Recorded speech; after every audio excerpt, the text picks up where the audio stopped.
I would encourage everyone just kind of starting in this industry to definitely keep an open mind. There's so many different ways to do things, learn as much as you can, be like a little sponge, absorb it all, find what works best for you. And, don't ever get to the point where you think like you know it all. Always have that open mind and always just be receptive to learning and to hear what other people have to say. And then that's going to take you far. You're listening to Femcanic Garage, the podcast that features women in the automotive and motorsports industries.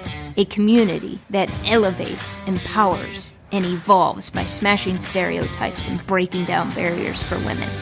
I'm your host, Jamie Blosman. Buckle up for the ride, Femcanics.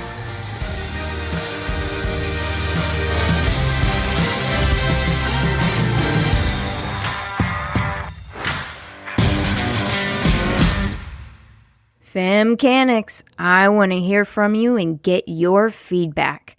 I want to know what you like or don't like about the podcast. I want to make it yours. You can leave a message by calling 614-636-2240. Again, it's 614-636-2240. Leave me a message and who knows, you might hear yourself on the podcast. This is episode 27, and the second Shop Talk features 3 expert women in the industry. Ginger Schmidt is from California and owner of Kiss My Gas Industries. Connie Manjavinos from Florida and supervisor and lead painter at Kitty's Classic Restoration Shop. And Hilary Noack from Toronto, Canada, and owner of the all-female powered Ink and Iron Restoration Shop. These women have over 31 years combined experience in the industry and are sharing DIY best practices for prepping your ride for paint. Let's get to it.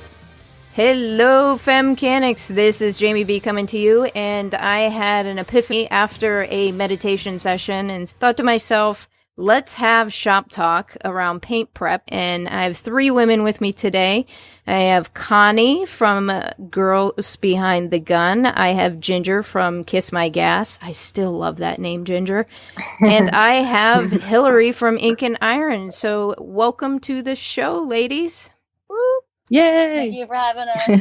Yeah, I wanted to get a group of females in the industry that are experts in prepping. The whole goal of this show is really to teach and share some best practices with the DIYer out in their garage, and they want to start prepping and tinkering around a little bit for potentially getting to the point of painting. But what I've been told by a lot of ladies in the industry is that the most important thing to paint is actually what happens before paint, which is prepping. So I figured who better to share with the group of ladies in the Femcanic community than the experts and folks that they follow on a regular basis on social media. So why don't we start with Hilary? If we were to boil it down to step 1 in your experience and what you typically do in your shop for prepping for paint, what do you do? I would say the very first thing I would do would be to evaluate,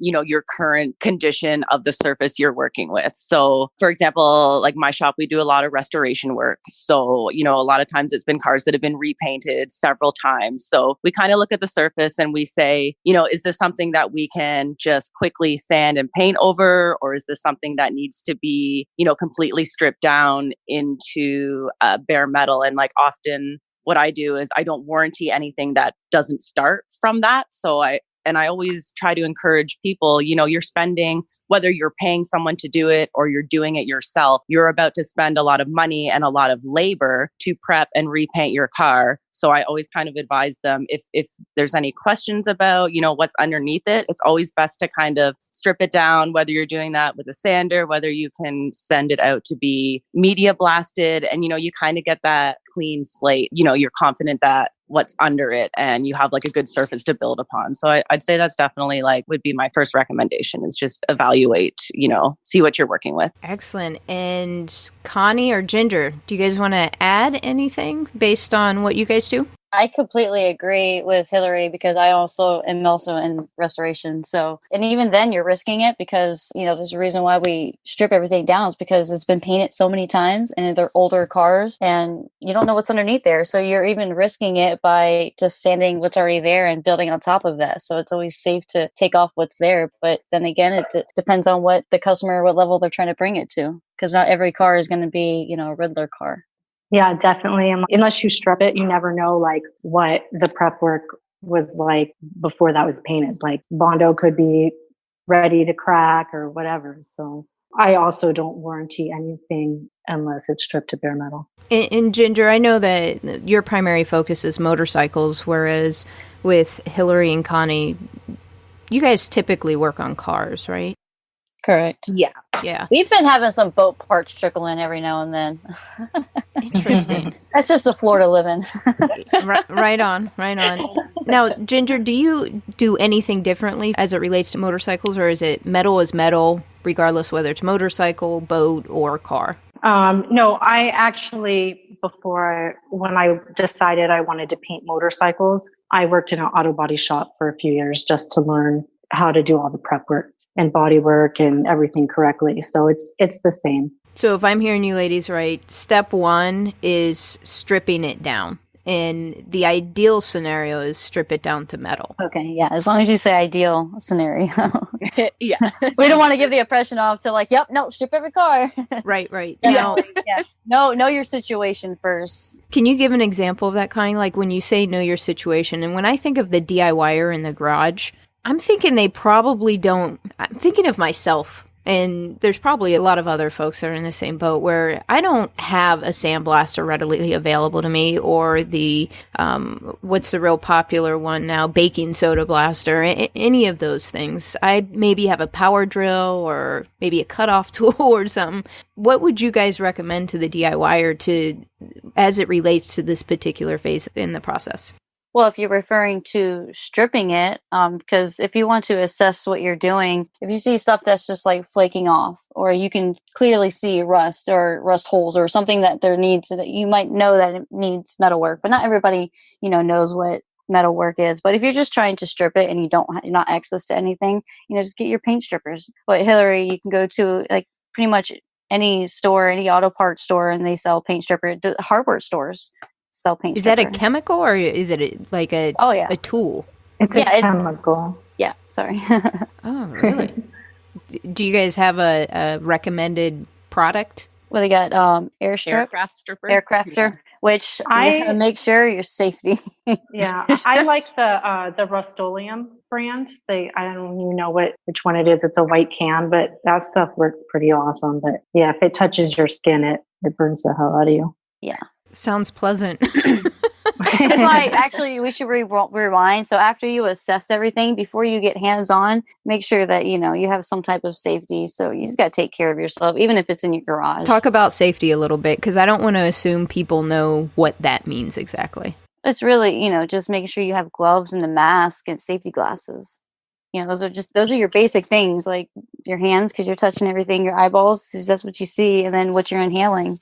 Mm-hmm, like, I'm not saying like go suit up, go crazy. Not everybody has access to that, but if you can go to your local hardware store or just any auto parts store, they sell gloves and safety glasses and respirators, I'm sure. And I'll go ahead. Just read about the products you're using, right? Like a lot 100%. Of them have instructions on the back, like exactly what Connie said. They'll tell you, hey, if you're using this product, make sure you're wearing a respirator, or make sure you wear your gloves. So just kind of knowing your products as well. Yeah, I can't preach that enough about reading your products, like your TDI sheets, like you just read the information, like, because people always ask like, well, what tip do you use and this and that. I was like, well, what my paint brand recommends, you always want to go by what you're actually using, because everyone thinks that what you have is like the golden ticket, and it's like, you just got to figure out what works for you.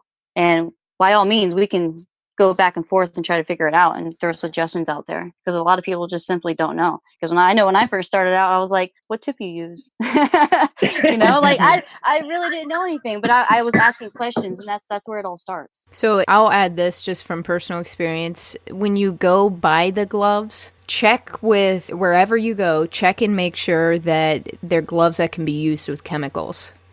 I've experienced this, and I've observed other people where they're like, but I was wearing gloves, and literally the chemical just eats through the glove because they don't have the So proper true. type of glove. Yeah, no, I have a new worker, and he just said the same thing the other day. He did that.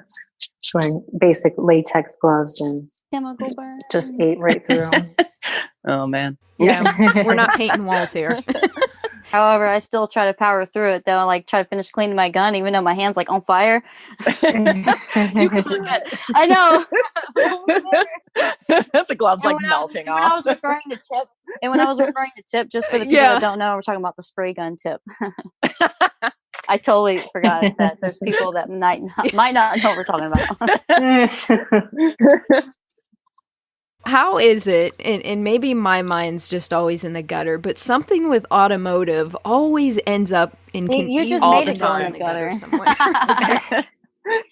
I know. I'm the can't worst help at that it. too. I have immature moments. It's just I have such immature moments. I can't even help we are myself. all a special type of breed, and that's why we all get along so well. Oh my Yeah, that's God, true. really? We are. Oh gosh. And this, ladies, is exactly why I wanted to have a panel. And gentlemen that are listening, you guys are not the only ones where And your minds usually are in the guys gutter, are saying just that for the we are the record. worst ones. Oh my God, totally. I was like, know, right? you want to go there? Like that door, I'm gonna push it open.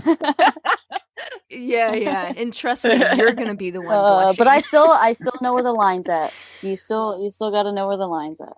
Yes, absolutely. So I'm gonna bring it back in since I took it clear down a rabbit hole for us. But so step one, you look it over, and let's say it's the DIYer, and we know that we're not restoring this to concourse perfection. So we're going to assess if there's rust, if there's paint already flaking off. So let's say I find a spot where it's rust, and I know for a fact on our 40 Econoline van that there's certain spots where the metal's flaking, but what I see underneath is not rust. What's the next step then? I know we say strip it, but is it a small area that you would strip? kinda Do you let the strip the panel whole thing tell you and start as you go. over? What does that Hilary, mean? do you want to explain, or Educate me here. Ginger? Or like Connie, I was going to say, you would probably know better on this, but also you have to take into account, like, even if your surface looks good, if it's been painted like 3 or 4 times, like there is a tolerance for like thickness, right? Like your mill thickness. Even if the paint looks good, you don't want to, put another layer of primer, of base, of clear, because then you risk it cracking, right? And you don't know what material they use. I had just painted this Bora, and this yellow Bora, and yellow is a tricky color, especially if you're trying to panel match, which is a nightmare. Neck twitch. So I had to. We were just burning in the bottom side of the car. It was a little while ago, and I was spotting What it. does that So I mean? wasn't. Educate for I wasn't painting. Look at you with your guys' slang, your lingo here. I wasn't painting the whole thing, so I was just gonna be. We were just gonna be repairing the lower half of the front end of the car. So not the bumper, because it's like the whole front end of a Maserati. It's like one big old piece, and the bumper is completely separate, chrome bumper. But so I was just spotting in the bottom half of the car, which is completely on the underside of the car for the most part. So I have to jack it up to spray it. And so I was just doing a little spot on there, and because we weren't stripping it, I was just building, because it was just clear that was flaking off from when I was blowing the car up. It started flaking. So the customer's like, oh, go ahead and fix that. After I had just finally fixed the hatch and everything, I was like, okay, you want me to repaint some more? So, I got it all good. Everything went smoothly. I had to feather it out, which is sanding back the paint a little bit more. So it has a nice smooth transition from the material of the lowest spot that you're sanding all the way up until the clear. Just so you don't feel like from where primer, or even if bare metal was showing, however far I need to go down, I just go down. So as I'm going, I got it all ready, sprayed, prepped out. Well, all prepped out, and then I go to spray, and then it lifts on me. And I'm like, what the hell? So I go wipe it off. It's like, it's okay. There's no need to stress. Maybe I didn't clean it good enough or something. So I go back, make sure everything's nice and clean. I have everything set up, let it flash completely, let it dry and everything. So flash is drying. And then I go back, and it did the same thing. And I was like, okay, now I have to baby this. So I go clean it off again, and get it ready again for the third time. And then I just dust the coats on there. So I literally just lightly miss the paint on there. And I had to do that. I just literally had to do that for almost it took 10 coats. I had to dust it on there. It sucked. Oh it really did suck. And then I had enough coverage on there, but it didn't lift. It just took 20,000 times longer. And, give it a good wet sand and buff, and it came out great. So, full circle back to let the panel speak for itself is, you're just going to keep going until either you don't see rust anymore, or because sometimes the rust will just keep going and going. And then it's like, fuck, excuse me. Sorry. You just got to keep going. And it's just like, it is what it is. Like, that's the nature of the beast especially if you're doing restoration. And usually restoration, you're working on these older cars versus these newer modern cars. Like, you can sand them down, slap some Bondo on there, and set it on its way, and it's not that easy with working with these older cars. Now, I'm going to pick on Hilary here. So that's if we run into some rust, and like what you were saying, Connie, see where the panel takes you and keep cleaning it off or stripping it until you see good metal and you're not seeing rust. So what about the instances where I know on my van that there's just flaking? It seems to be metal under there. Maybe it's a primer, but it's flaking. So I don't see rust, but it's flaking. What do you do in those situations? So you want to do exactly what Connie was just talking about with the feather edging. So you want to keep sanding it until you can kind of, you've eliminated that flaking. Like, you can kind of rub your hand over it. Like, normally if it's still going to peel, you'll be able to feel kind of like a sharp little edge. So you want to just keep kind of sanding that back as far as you can go till it's kind of like blended out, right? Till it feels like smooth. And you can actually see your edge sometimes. If you're actually looking at it, you can see that thereis a sharp edge compared to where everything else looks nice, smooth, and transition too. Exactly. Yeah, it'll be like jagged looking. Yeah, because you need feeling and seeing it. It might look good, but then you feel it, you're like, whoa, and then vice versa. So those two definitely play a toll with one another. Now, Ginger, do you want to go ahead and weigh in on this and the approach that you take? Pretty much they said it. What is flaking, the clear or the paint? This, in my instance, it was, I don't think they put a clear on it. It's a pretty shoddy paint job. I mean, I can see the ripples. Now, granted, a big old van, there's some long stretches of metal, but I can see waves. But did you see metal? Van. I did see metal. Okay. Yes.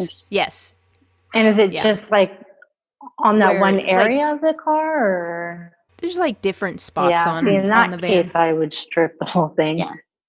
It sounds like trust issues. If there's, if it was just one random bad spot, it might have just wasn't prepped right in that, or something happened right there. But if it's doing random stuff all over the different areas of the car, I wouldn't trust it. That's where you cut your losses and start. Because you want a good surface, right? Even as a do-it-yourselfer, you are spending, you're out there on your spare time, you're spending hours to get this prep. So imagine, the heartbreak of if you just decide to shortcut it and just sand it and paint it, and then, it starts peeling in a different area. Now you have to go back and redo it. It's going to cost you more money. Yeah. So it's it goes back to the whole, it's faster to go slow, right? Even if it takes you a little more time, at least you have the confidence to know exactly what you're working with from the ground up. Yeah. Because it's definitely going to be a challenge once you run into another issue. It's great. Well, I don't know how to fix that. And then now you're going to have to take it to a professional possibly. Exactly. We've all seen that before, because the foundation is, you got to have a strong foundation in life. So key. In everything. We're getting philosophical now up in here. So what I'm hearing, evaluate the surface, go through, see where the rust spots are, where the paint's flaking, assess it. Next step, I imagine that will then determine, okay, how much stripping do I really need to do? To your point, Ginger, if it was just one particular area, but if you're seeing a little bit of everywhere, at that point, probably cut your losses and you need to start over and strip the whole thing. So that tells you how much stripping you need to do. your guys' recommendation would then be going out and getting a product, a stripping product. And I heard a couple. I know, Ginger, you'd mentioned a Rust-Oleum product. And then Hilary and Connie, you mentioned a different one. Aircraft, I think. Yeah, aircraft. Yeah. Where do you find that? You can find it at like any auto body supply store or like a or even auto parts stores like O'Reilly's. Yeah. Oh, and then you just got to make sure that, that's going on to metal and not like plastic parts or anything. Yeah. And remove anything that you don't want, like destroyed. That, like any rubber or whatever trim, like that all has to come off before you start putting stripper or sanding or let's backtrack. Let me ask this then, because when I'm thinking of a DIYer, they're probably not going to remove their glass. And this is an area where I know a little bit about windshields and windows in cars. Is the older cars have the rubber seals, whereas the newer cars, it's a urethane that's on it. So the older cars have the rubber seals that go around.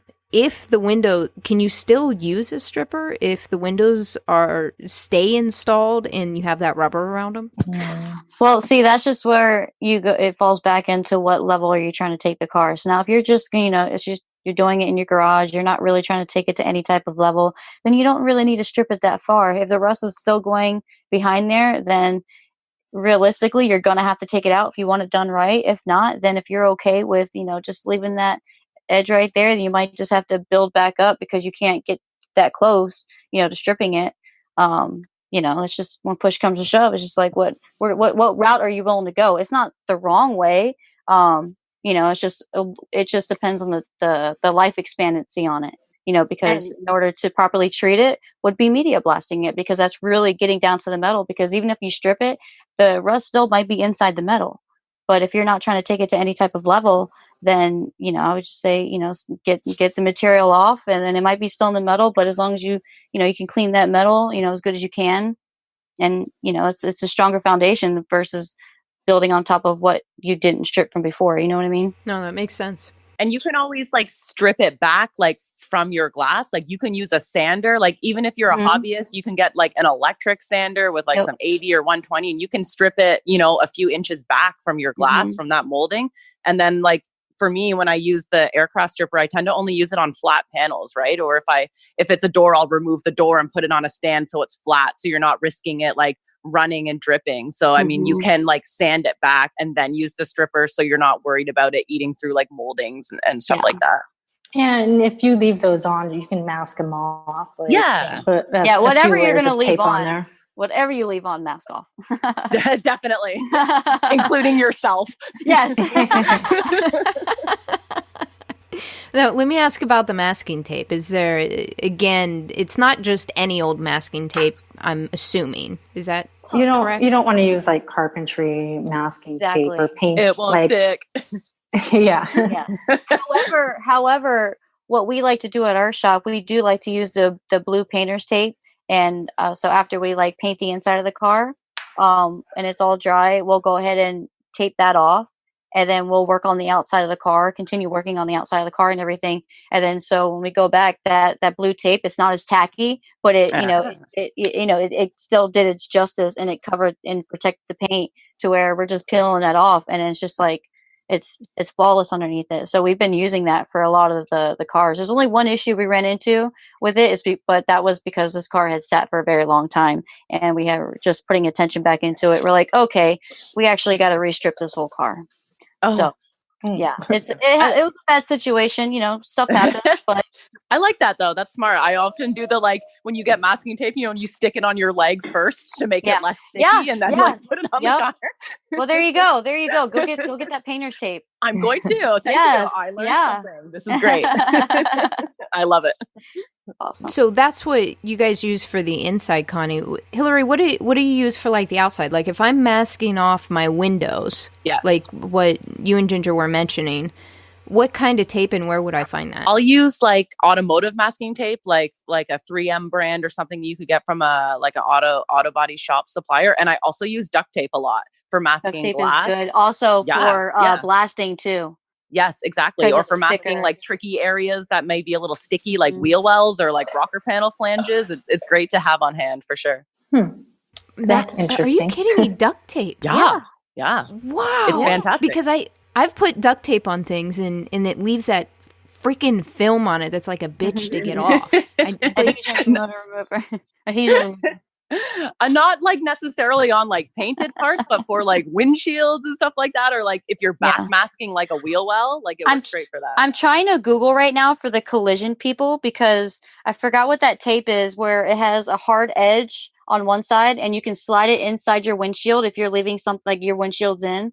You can that slide it in. tape stuff. Yeah, that lifting tape. Yeah, and where you can take it, you can slide it in your windshield, and then you can pull it back so you can still get material down in there. Yes, that stuff's great, but I don't remember what it's called. Oh. Worst case scenarios, if you find it, Connie, and send it to me, I'll put it in the show notes. But I think this is something that you can really only buy at your like local paint store. It's like molding tape or trim tape or something. I'm not sure. But then again, you can make it too. You can just like fold one end of the tape, maybe a few times so it can have a little, structure to it. Yeah. Definitely done that. I did that just the other day. Yeah. I mean, it's a little more time consuming, but it works. It does, yeah. And then you feel good about it, right? You're like, I made this. Exactly. I think that's why we're all in this industry. So creative. Tricks of the trade right there, ladies. Oh, yeah. So just progressing through this, we get it stripped down. We have our safety gear on. We go get our stripper. We start stripping the panels down. The DIYer sands it away. And now the sanding, when you talk about, would they just use a drill and then have an attachment at the end for sanding? What do you recommend for the DIYer? Well, they have like your hardware stores. They have the dual action sanders. So I'm pretty confident. Electric ones. Yeah. Yeah. Electric ones you can get for sure.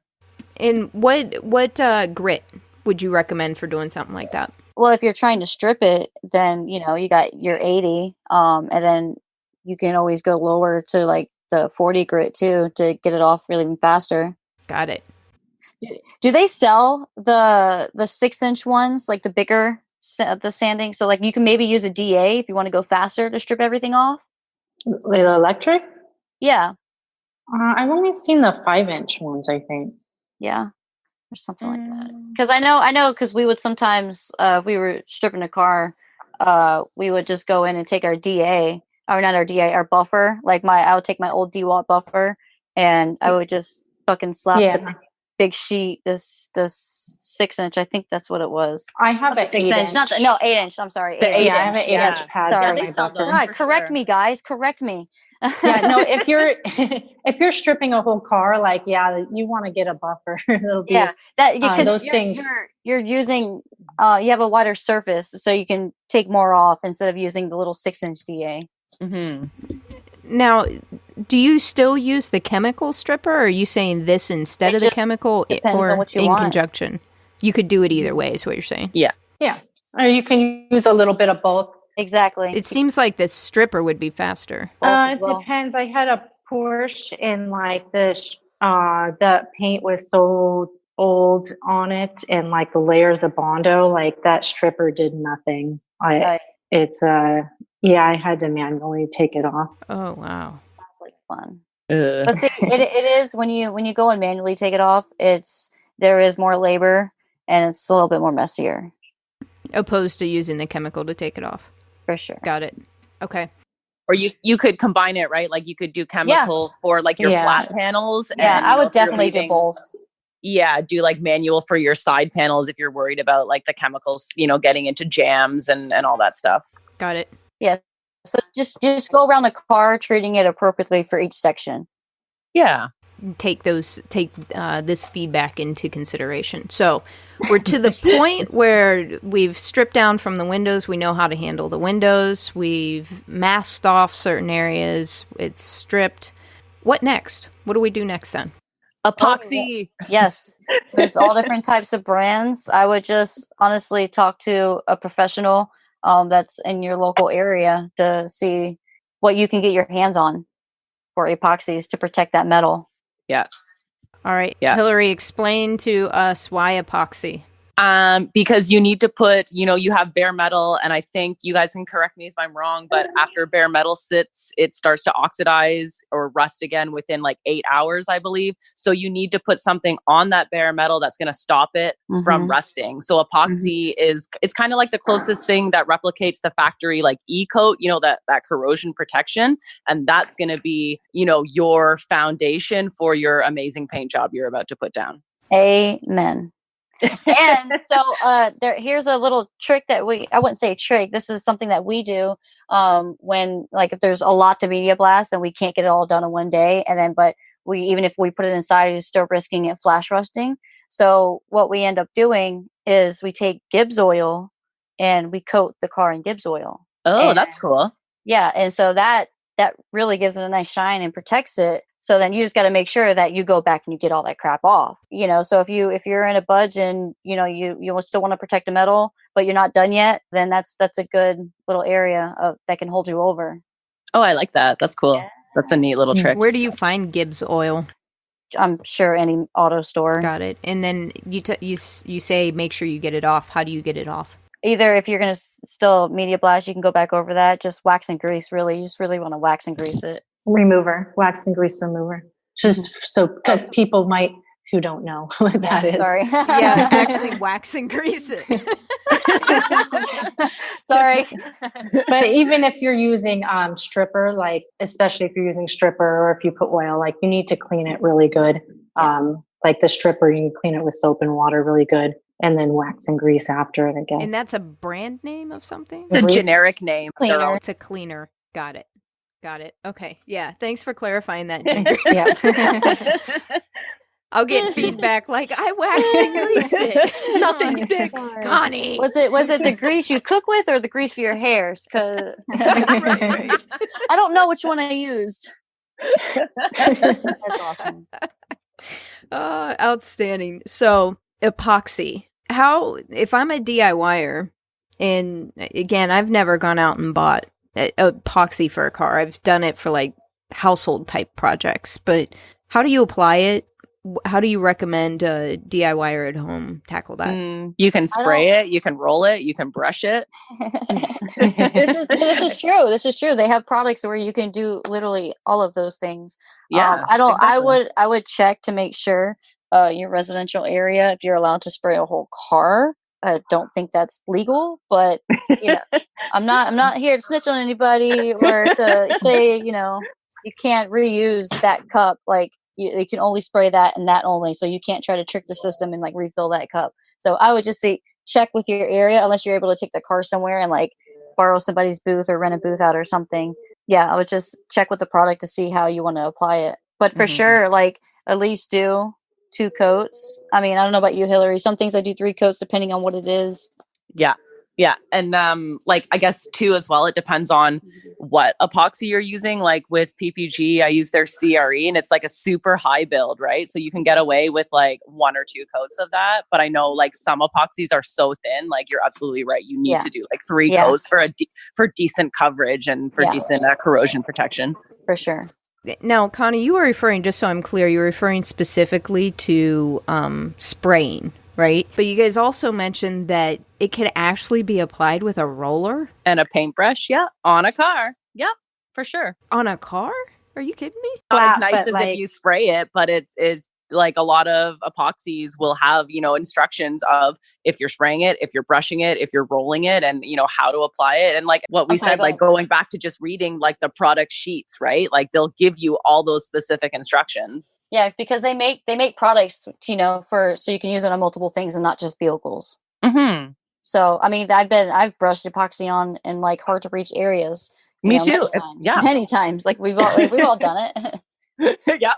Your spray gun, your airbrush gun, some things just won't reach. Again, I'm going to use my own van as an example, where it's actually my partner's van, but I help.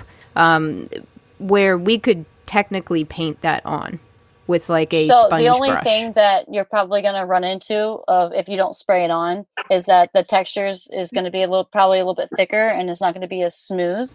So when you go to sand that to build whatever you're going to build on top of, with either some filler or primer on top of that epoxy, you're probably gonna, need a little bit more sanding versus, just scuffing it to put some If filler you're or painting primer. your car anyway, you're going to need a spray gun, so might as well just spray it. But if, say, like you were going to prep everything in your garage and then take it to a spray booth that you're renting, then just roll it on, I guess. So you don't have to spray that in your garage. Yeah, you do got to. Yeah, 'cause it's going to get really messy. Flat. Let's talk about mess a little bit, just to put this in perspective for folks, because again, I think if I'm understanding the process, we get it all cleaned up, you're down to bare metal, and then you put epoxy on it. This is before you put your first layer of Bondo and do any kind of sanding. Am I understanding that right? Yes, correct. Even though a lot of things say direct to metal, if you want a solid foundation, you're going to want epoxy because that's really going to protect the metal. Yes, so true. Got it. I'm guessing this is probably a step a lot of people skip. They do. Oh my God, yeah. It just depends on if you're in a collision shop. I didn't know what DTM was in the beginning. I didn't know what it was. I didn't even know what, R&I was in the beginning because we never removed anything off of vehicles. Well, share with the rest. Share with the rest of the people what that is. Direct to metal. Direct to metal. And then you mentioned another one. And then R&I. Remove and install. Remove and install. Okay. Yeah. All these slang words. I'm in like acronym hell right now.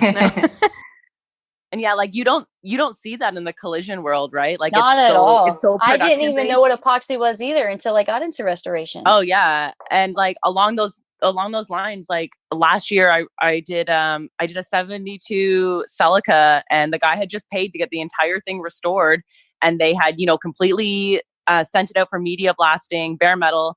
And they built it up, out of filler, painted it, nice paint job. And then not even a year later, it started cracking. Like you could crack this out in like 6-inch chunks of like filler were just coming out. Right. And then again, it goes back to, okay, well, you've spent all this money and time, but you've skipped this step that literally takes you like a day to do. And that could be the difference between a paint job that lasts you like 10 or 20 years or a paint job that lasts you like 6 months. And that's what really sucks, because there's a lot of people that are out there that are looking and they think they're getting a quality job, and then they get burned in the end. And it's, so the only thing that we can preach to them is really just, you got to go out on your own and do some type of research. Go look at different shops, go compare them. Don't just go to the one that you see because they're the cheaper price. We all know the cheaper is not better. So true. Yes. We started to talk about mess. So when we talked about spraying epoxy, a big part of that is mess, which is overspray. And anyone who's done even spray paint cans, you've experienced what overspray is. So I can only imagine the amount of overspray from painting or spray epoxy, any of those things, for an entire car. I imagine it's just massive. Well, that's right. Painting in the booth. Are you asking if they're going to be doing it in their garage? Well, yeah, I guess. Well, then I would just take some plastic. Don't do it. Don't do it. Honestly, just don't do it. I wouldn't recommend it. Don't do it. I wouldn't recommend it at all. And I'm not going to sit there and say, tell you how to do it, but it's just, It's just too much overspray. Now, Ginger, you had mentioned about renting a booth to do like the spraying and stuff like that. You can do that? Yeah, a lot of body shops will rent their booth out for the weekend or like the days that they're closed. One of the shops I worked at before rented it out for like $100 a day or something. Wow. I had no idea. I mean, why not, right? You can rent an RV for God's sake. So why can't you rent a paint booth, right? You can Airbnb people's houses. So why couldn't Airbnb a booth? But I just didn't even think about it. That's pretty cool. See, guys, it's extra revenue. Sorry, sidetrack. Yeah, we're all entrepreneurs. It's all a matter of thinking about how to best leverage revenue streams so that we can keep doing this full time. So you could go out and rent a booth. How would you? Because I don't really see that advertised anywhere. Is it just a matter of cold calling? Yeah, it's just about going around and asking. Like you can call around to different body shops and and ask them, and eventually you'll find someone who will, hopefully. Yeah. I mean, most shops are pretty cool about it, right? It just depends. Yeah, like I've had I've had people walk into my shop saying like, "Hey, I need to paint a car. Can I rent your booth? And I guess like, because I do restoration work and it's not running constantly, it wasn't really like a big deal for me. So yeah, and see, that's where you can take advantages of shops like that, because that's 100% true. When you're not a production shop, the booth's not continuously running.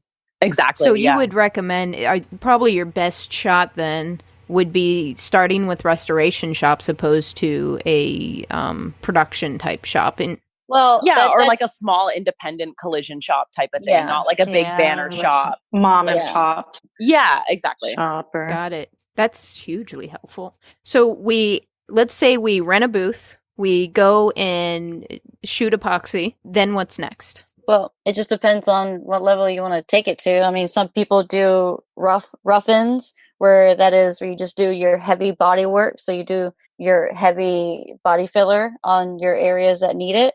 And this is assuming if you're not doing any metal work or anything, you're just going straight into, blasting it, and what we're talking about right now. Hey, Connie, is this the step where you would do the body work then, if it's needed? Yes, that's what I'm saying. Some people like we do, we go in and after it's epoxied, we do our rough cut in with body filler, and you're just getting all your heavy areas that need body filler. And then from there, we go in and prep it out for polyester primer. But first, once you're doing your body filler, 9 times out of 10, you're probably going to break through metal. And so any metal spots that are showing, and this is where it differs too, because some shops are different. We go in and re-epoxy those areas. So we put spot epoxy on just the metal breakthroughs. How do you apply it? Spray again, or? Yeah, you can spray. Recommending spraying, yes. Hilary, what about you? What do you guys do? Like mine would probably be a little bit different than Connie's because, being in Canada, obviously we have a lot more metal work, like rusted out cars to do. So we would epoxy it. Then we would go around and see any areas that need to be cut out and patched. We would kind of address that first. We'd re-epoxy our bare metal. And then exactly what the process that Connie just described, like we go and we do our rough body work. I don't use polyester putty. I use a high build epoxy. So I kind of cut out that step. So I'll do my rough body work. I do like an entire skim coat of body filler, block it out. I do a high build epoxy, block it, and then I high build prime it. Yeah, and see, I didn't really explain what we did in the beginning as well, because after we blast it, we actually put the whole thing in weldable primer. And then from there, we can actually let the car sit. And it's essentially, I wouldn't say, I don't really know the specifics on it, but the difference between the weldable primer versus epoxy. But I know we get it into weldable primer, and then from there we do all of the metal work that needs to be done, and then we go re-blast it, and then get it into epoxy, and then continue that process. Oh, that's cool. Yeah. I always love hearing like different ways that things get done. It's awesome. I mean, it's so cool. Because Miguel, my boyfriend, his shop, they don't do that extra stuff. So that's just something that we do only because, we started out, as a small shop, and now we're growing. And so we have a lot of different projects because there was a different budgets, throughout our growth of the shop. So there's some things that need to sit for a while, before we can go and touch it again. So you have it sitting in weldable primer versus epoxy. That's cool. Again, like same thing. Like my husband works in a shop and they do like epoxy, metal work, epoxy again, spray fill, block, epoxy, and then it's crazy. Like there's so many ways to there really is to do it, and like I feel like as long as you kind of have the basics of like like epoxy is one of the key basics. There's so many different ways to like get there, and it's just always interesting to hear different people's like views and like even 17 years in, like I always learned, like I've learned so much just listening to you guys. Awesome. It is. And so one thing that I like to explain to anybody that that I'm helping in the beginning process of it, it's like, especially if you're just starting restoration, it's in general the industry is overwhelming because there's a lot of information. So it's like when I'm training somebody, I don't really expect them to learn what each stage we're going into, what the whole process. So the only thing I want them to focus on is after this is blasted, it needs to immediately get cleaned and go into epoxy. So wax and grease it down, or and then get it straight into epoxy. And then from there, the epoxy, make sure that you scuff that before you put any filler on top of that, because if you don't scuff it, it's going to flake. What grit do you use, Connie? I'm just curious. On which one? For prepping for on the epoxy, scuffing the epoxy. Scuffing the epoxy. Well, ours is also a high build. We use Southern Polyurethanes epoxy, and that's a little bit of a higher build. That's what I use too. Oh yeah, you do too. Yeah. So Yeah. I use if I'm going into body filler, and I always make sure that I at least have 2 to 3 coats, like at least 3 coats starting, like foundation wise, only because I like to use 180 so I can cut it a little bit more to have a better bite for the Bondo, and so I'm also not going to be breaking through. Okay. And then so it's usually 180 and then a Scotch-Brite, red Scotch-Brite. So let me ask this, because previously we talked about using the buffer and throwing the sandpaper on the buffer. Is this all done by hand? Is that the recommendation, or do you use any tools? It depends on the area, but for the most part, if I'm just going to be throwing filler on top of it, I'll just do it by hand. What about you, Hilary?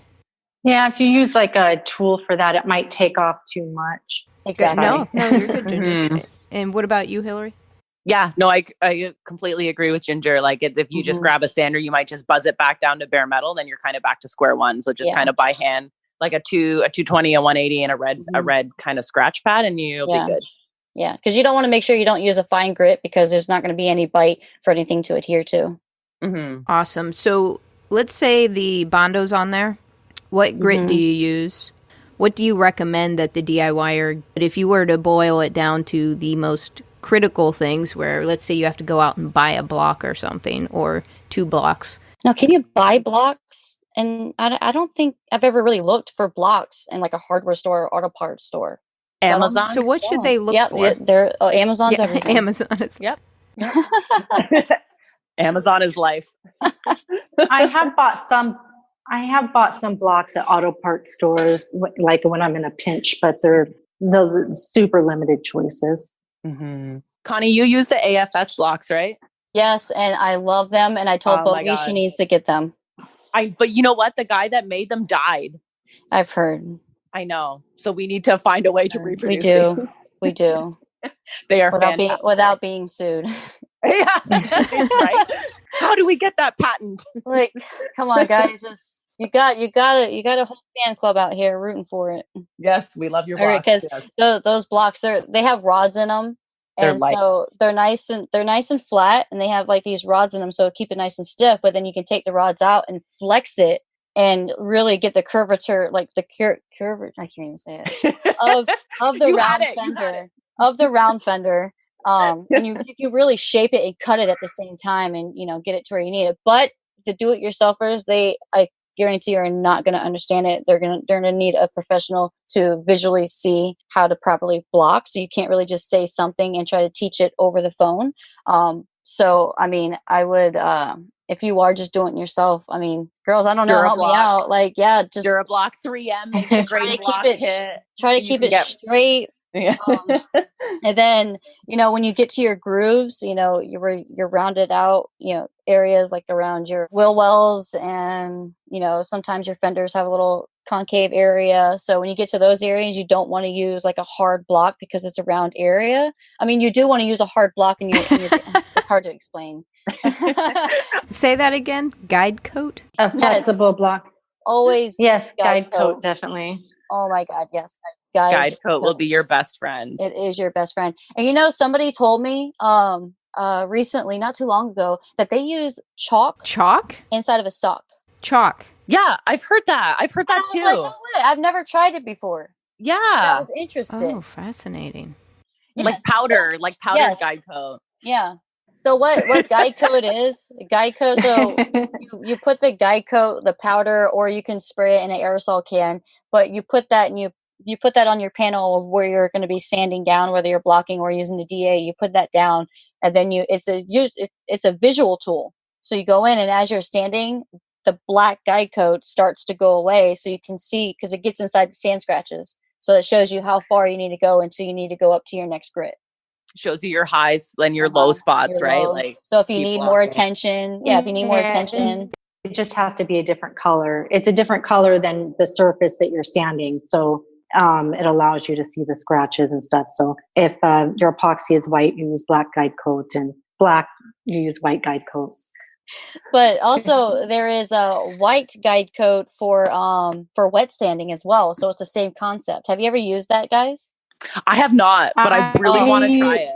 You have to. I have black and white, but I use it for polish. I guess when I'm listening to you ladies talk about this, and Connie, you're making a brave effort to try to explain this, that I understand how difficult it is to just try to explain it using words. As I'm listening to you ladies, there's like a point that I get to where, as much as you want to be a DIYer, there's a point where it's like you need to go somewhere. Yeah. And understanding that and just accepting the fact that that's what needs to happen. One is doing the epoxy. The other is when you get down to this blocking, where it sounds like this phase of it is really where the good paint job happens, where you don't see the waves in the panel.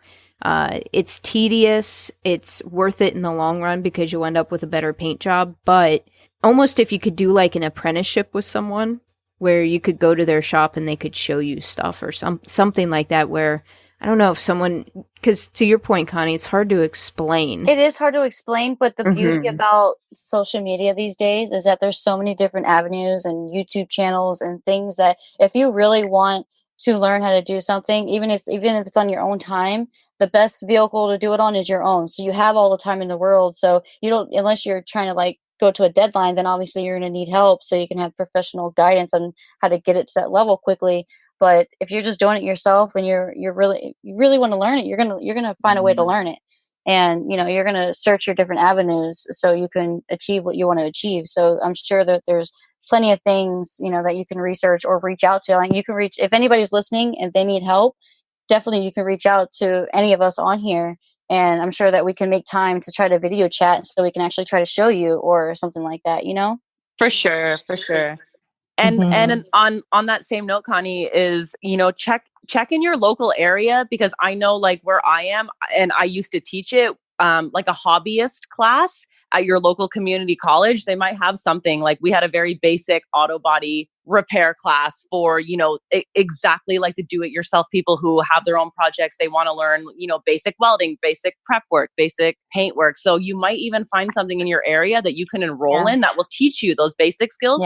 And you can also bring in, like a lot of my students would bring in their cars and we'd work on them together, or they'd bring in panels and we do that together. So that's also like another, and they were also part-time courses, right? So these people work a day job and then at night they come and take this class. So that might be something as well you can look into. Yeah, I agree so much on that. And then also, don't let the excuse of, oh, there's not one near me, is that if you need to commute, by all means, go commute. Exactly. Like, you can't, like, if you want to do something, you got to be serious about it. You can't make excuses. Yeah, no excuses. Yeah. Well, I know the time it takes to do these things, so you block it out a few times, and Hilary, you went through how there's multiple phases to blocking. It's not, epoxy, you throw some mud on there, and then you sand it off, and you're good to go. It's getting used to, and Connie, I think you use this, just see what the panel tells you, and then you keep working with it. There's a tool for every different area. Yeah, and the DIYer probably won't have it. And sometimes we'll just have to get creative like you ladies do, even with the masking tape and folding it over a few times. Yeah, for sure. I think the biggest message that I hope the DIYers out there get is that you don't have to have all of the tools. And there's not one way of doing it. That's so true. And there's not one particular product that you have to use to get the best result. It's more about taking the time to do it. Yep. Yeah, so true. And like exactly what Connie said, like with Instagram and social media, there's so many pages you can follow and you can learn, like even me, right? Like you can learn so much just watching, different pages. Like go check out the Girls Behind the Gun page, like connect with some of those people, ask questions. Like don't be afraid to ask questions, right? Like there's nothing to be be lost by that, right? If someone doesn't answer you, oh well, like move on to the next person. There's always someone mentioned YouTube as well. Like I still YouTube stuff sometimes. Oh yeah.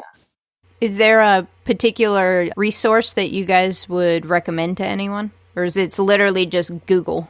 No, I'm not really big on YouTube, but I do know that Gabriel up in Canada, he does Motivated Painters. He does a lot of great videos for collision. Yep, he does.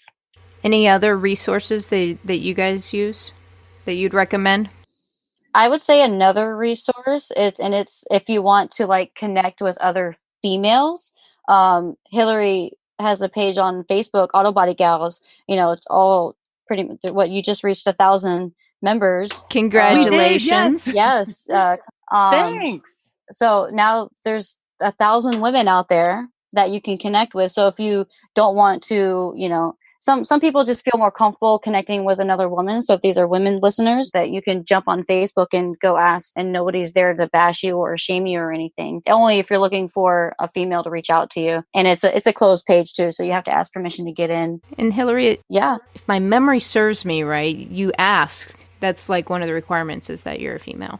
Yeah, I mean, like, you know, nothing against obviously like men in this trade. And like, I feel like that's something I often get, like having an all female shop. You know, I always get like, oh, you're a feminist, like man hating lesbian. And I'm just like, okay, hold on a minute. Right. Like being pro women in this trade doesn't mean I'm anti men. Like, you know, the first shop I worked at, I was the first girl working with, and it was a shop that employs 100 men. So I was the first girl, 100 men, and like those guys are like my brothers, and like all of my best friends, most of my friends are guys, right? So you know, first of all, it's nothing against men, but it's just, you know, a lot of times like people just kind of need that little kind of safe space, I guess, until they get the confidence to kind of, you know, go out into this industry. Right. Yeah, it's hard to build your confidence in the beginning because you're your own worst critic. Yeah, for sure. And like I mean, everybody gets so overwhelmed in their own head because they try to compare themselves to other people. But like you were just saying, Hilary, everybody's on their own journey. Oh, I know. And I keep seeing like, even in like my Auto Body Gals group, like I've seen posts of girls who are like, oh, you know, I've been in this industry for 2 years and I want to give up because it's hard. I want to tap out. It's like, no, you know, like this is just your normal struggle too. Right? Like my first 3 or 4 years, you know what I did? I had to go outside and sandblast things. Yep. And I had to fix rusty pickup trucks. And I had to clean toilets. And I swept the floor. And you know what? 17 years later, being a business owner, I still clean toilets. I still sweep the floor. And it's like, I love so many people just have this entitled attitude. Like, well, I'm here and I want to work on cars, so I shouldn't have to do this. And it's like, no, you need to like eat that shit. Like I ate shit for like 6 years before I even got someone to acknowledge me. It still tastes like shit. It still does. Yeah. And you know what? Like that's fine. Like that's what it is. Great. Exactly. Yeah. I think a lot of people don't realize too, like, you know, like all the dirt and grime and sweat that goes into achieving like a, you know, super nice paint job. Oh my gosh, right? Ladies, thank you so much for being willing to take time out of your evening. I so appreciate it. And Hilary, what part of Canada are you in? I am in Toronto. So we got clear East Coast to West Coast. So coast to coast. We're international. We are worldwide. Yes, I love it. Ladies, thank you so much for being willing to be a guinea pig with me on this test drive around a shop talk forum and getting multiple women together to just have a conversation and dialogue around a topic that seems to be a mystery for myself and a lot of other people, where as DIYers, we want to get in there and literally get our hands dirty and learn. And sometimes, you know, you'll go out and watch videos and stuff, but it's nice to hear another woman's voice sharing their insights. No different than why and the purpose that Auto Body Gals exists. It's the same thing. It's just a safe space. Mm-hmm. No, it's great. And I often think that like sometimes the do-it-yourselfers almost get shamed in the sense that, you know, you don't have the state-of-the-art tools or the best equipment, and you know, it's hard to ask or post about it. But I think it's really great, and I'm super pumped to like be on here with Ginger and Connie, and this is awesome. Yeah, it is. Yeah, awesome. absolutely. We got to do a part 2. Yeah, for sure. Part 2 is actually painting. Yeah. Oh, that's we didn't even get to that yet. That's the part 2, ladies. And then Ginger does the graphics. I know, right? Well, yeah, I can buff it. Same. Oh, you're hired. No. That's the one thing I struggle the most with, I think. Yeah. I'm I getting hate better, it so especially with with the guide coat, like it's been a huge help. But yes, it is. Hilary, you got to get that. yeah. I know. I'm going to try it for sure. That's awesome. Yeah. I'm like I said, I feel like I have learned so much in this hour. It's great. That is so awesome. See, Awesome. ladies and token gents out there listening to this, even experts are always learning. So you just got to start somewhere. Always. Yeah. You just got to start somewhere. Never ends. Ladies, this has been absolutely fun. I have thoroughly enjoyed chatting with you, and maybe in the future, give folks an opportunity to work through their projects a little bit, and a part 2 could be the actual painting piece of it. I'm starting to share this on my podcasts around Femcanic Garage will be featuring and sponsoring an all ladies-owned car, truck, motorcycle show in Columbus, Ohio in 2020. And the guests that I have featured on my show will get an exclusive honorary invite to come and join us in person if they want. Yay. That's exciting. That yeah, sounds and awesome. what I'm really excited about, we spoke to a shop owner, a local auto body shop owner, and she is a female. And so she's going to be hosting it at her actual body shop. That's super awesome. That's so cool. Nice. So it's super fun. Look for that to come out, and it should be a lot of fun. And Connie, I hit up Madison to see if she wanted to design 2 or 3 trophies and weld a design together for a couple of the trophies. Nice. Right. Break it out. So, ladies, final words of advice. Each of you get to go once and share words of wisdom or encouragement or vent or get on a soapbox, whatever works for you. But Ginger, do you want to go ahead and first? What would you like to share with Femcanic community?